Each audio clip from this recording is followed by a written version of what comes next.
आज हमारी तादाद 30% से ज्यादा है।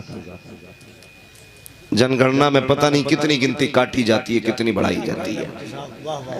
आज हम महकूम है, तुम हाकिम हो। आज हम महकूम है, तुम हाकिम हो। तब इतने डर रखे हो। जब हम हाकिम थे, तुम महकूम थे, तब भी हमने तुम्हारी हिफाजत की थी। बहुत गौर से मेरी बात सुनना जो मैं कहना चाहता हूं। मगर हैरत की बात है, उन्हें पता है हम क्या, हमें नहीं पता हम क्या है। हम कब जानते हैं अपने आप को? जब मुकदमा लगाते हैं किसी पे, तब हम कहते हैं मुझे तू जानता मैं कौन हूं। इस कौम के जवान की जेब में 50,000 की गड्डी आ जाए, जब तक 2-3 का सर नहीं फोड़ देता, तब तक इसको कलेजे को ठंडक नहीं पड़ती। सही है मुफ्ती साहब। हाँ, चलते फिरते लठ मारता गली में, कोई लड़ने वाला नहीं मिलेगा। आवाज देखेगा, रुक, किधर जा रहा? यहीं जा रहा हूं। सलाम नहीं कर सकता था, यहीं से भी लड़ाई निकाल लेते हैं। सर फोड़ेंगे हॉस्पिटल, फिर कहता देखा एक लठ में धुएं निकाल दिए। ये हमारी पावर है, ये हमारी पावर है। जब हथकड़ी पहन लेता तो थाने में इससे मनहूस मुंह किसी का नहीं लगता। पहले सर फोड़ेगा तो ऐसे, और जब पकड़ा जाएगा तो ऐसे। अब बचा लो कोई। हम इतने बेवकूफ हो गए। सोचे अपने बारे में, हम इतने बेवकूफ हैं कि अपनों के गले काटने के लिए मर दें और अपनी बेटियों को लोग घरों से उठा के ले जाएं। तुम्हारे कान पे जू तक नहीं हिलती है, ये कहते हो ये आग अभी उसके घर की है। और याद रख, अगर आज उसके घर का इंतजार है, कल ये आग तेरे घर तक आ जाएगी और तुझे बचाने वाला कोई नहीं आएगा। अगर ये चाहते हो कि तुम्हारी सफों के दरमियान कोई कुत्ता घुसने ना पाए, कोई दुश्मन ना आने पाए, तो मुस्तफा का वो सबक याद रख जो डॉक्टर इकबाल ने कहा था कि मोहम्मद से वफा तूने तो हम तेरे है, ये जगह चीज है क्या लो हो कलम के। आज हालात तो देखो, जिस तेजी के साथ बेटियां इर्तिदाद का शिकार हो रही हैं। मैं क्या कहूँ आपसे, रोता है दिल। हम कहते थे बेटियों को मदरसे में पढ़ा लो, बेटियां बच जाएंगी। जब पढ़ी लिखी बेटियां की कुफ्र को गले लगाने लगे, फिर बताओ बेटियों को किसके दरवाजे लेके जाओगे? कौन से इदारे में रख करके इनकी तरबियत करोगे, इनकी परवरिश करोगे? और मेरी कौम के जवानों, तुम्हारे पास 2 रास्ते रह गए हैं। मैं नहीं जानता हूँ कि हमें कब तक नाजायज और हराम खेलना है, कब तक हमें कदना अपने हैं। मैं सिर्फ इतना बताने आया हूँ, याद रखिएगा डॉक्टर इकबाल ने कहा था न संभलोगे तो मिट जाओगे। ऐ हिंदी मुसलमानों, तुम्हारी दास्तान तक भी न होगी, दास्तानों में जिंदा रखना है। एक बात पहचान लो, या तो रसूल के होके रखो या फिर खुदा के। ये याद रखिएगा।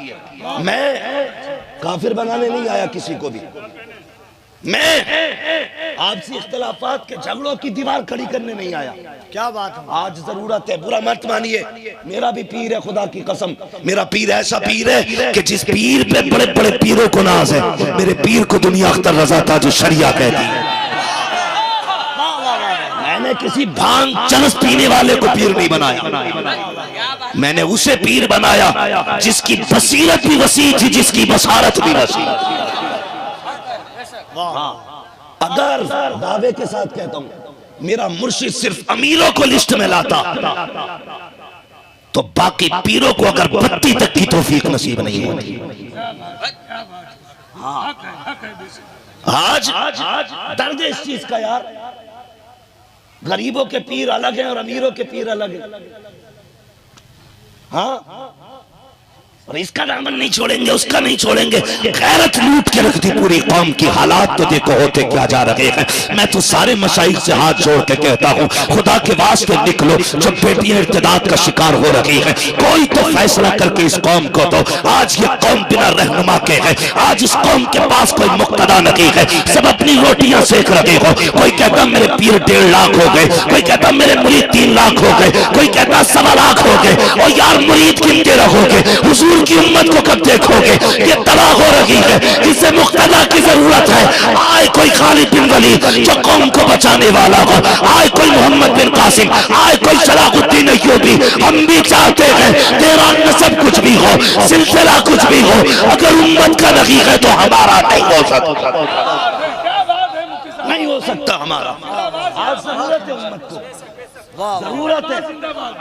चार लोमड़ियां बैठी जिस पे चाहे फतवे ठोक लिए, जिसे चाह खारिज कर दिया, क्या दोगे इस कौम को? 70 बेटियां बरेली जैसे शहर से मुर्तद हो गई। याद रखना, अगर कबूतर आंख बंद कर ले तो बिल्ली का खतरा टलता नहीं है। मैं अकीदत वाला भी हूं और हकीकत वाला भी हूं, लेकिन दर्द है, तकलीफ है। हम पेरिस में घूमे, उम्मत की बेटियां लुट रही हैं, हमें लंदन से फुर्सत नहीं है, बेटियों के सर पे कोई चादर डालने वाला नहीं है। हम क्या करेंगे? भूल गए तुम? आज जरूरत है मुस्तफा का किरदार फिर से दोहराया जाए।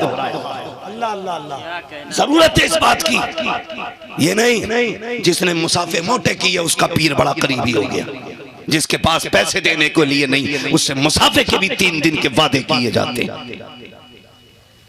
किरदार मुस्तफा का अपनाओ, उठो, बचा लो बेटियों को, बचा लो।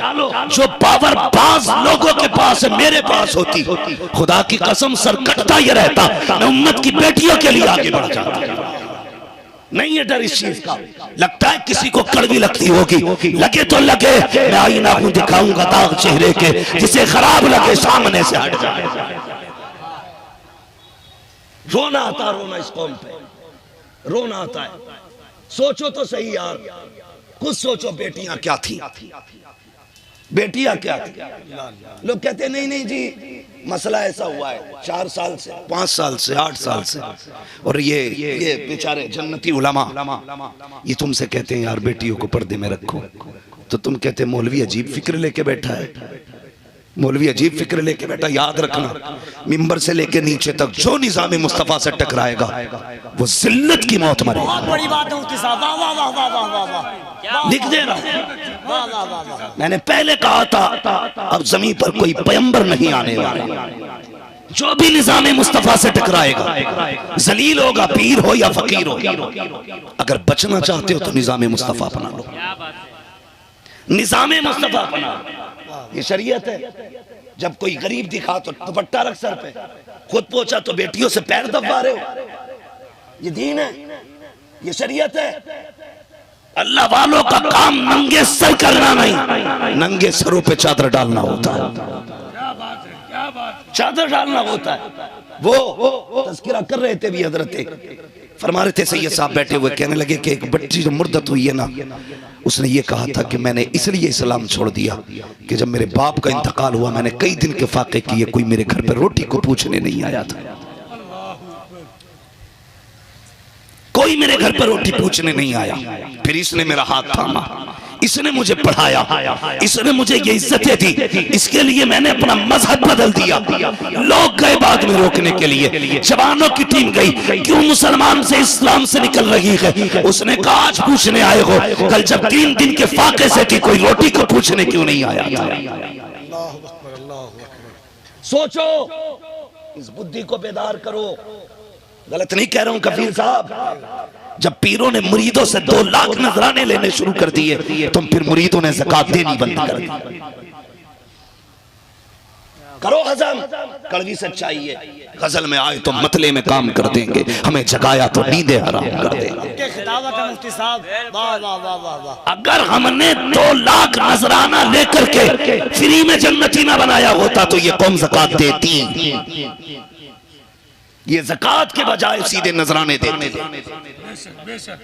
इसलिए ज़कातें बंद। जब ज़कात बंद हो गई तो बता गरीब का दुपट्टा कहां से आएगा, उसके घर का राशन कहां से आएगा। जब ज़कातें बंद हो जाएंगी तो बेवा के घर का चूल्हा कहां से चलेगा। कहां गई तुम्हारे दिलों की नरमी। मेरे नबी की चौखट पे हातिम ताई की पोती ला के खड़ी की गई और खुद नहीं आई थी, कैदी बना के लाई गई है। फतह किया गया है शहर, तब जाके वो कैदी बन के आई है, हुजूर के आगे खड़ी है, सर पे चादर लगी थी। मेरे नबी ने मुजम्मिल वाली चादर जब उसके सर पे डाली, अल्लाह अकबर, सहाबा में से किसी ने कहा था आका ये तो दुश्मन की बेटी है, इसे चादर उड़ा रहे हो। तो मेरे नबी ने कहा था ओ चुप हो जा, बेटी बेटी होती है, चाहे काफिर की बेटी हो चाहे मुसलमान की।